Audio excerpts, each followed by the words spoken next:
Sa datos mula sa National Election Monitoring and Action Center o NEMAC, umabot sa 3,660 COMELEC checkpoints ang matagumpay na naisagawa sa buong Bangsamoro Autonomous Region sa nakalipas na linggo bilang bahagi ng pagpapatupad ng gun ban kaugnay ng BARM Parliamentary Elections 2025.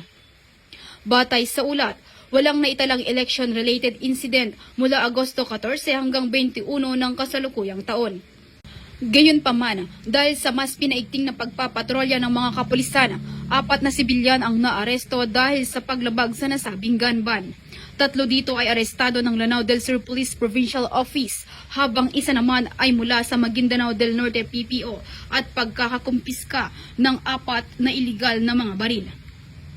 Kabilang sa mga dahilan ng pagkakaaresto ang pagsita sa checkpoint, police response, operation laban sa iligal na droga at Oplan Lambat Sibat o OLEO.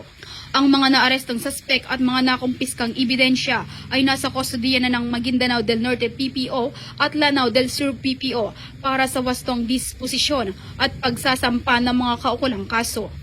Samantala, patuloy namang pinaigting ng PROBAR, katuwang ang COMELEC at iba pang operation unit upang matiyak na magiging mapayapa, ligtas at maayos ang halalan sa Bangsamoro.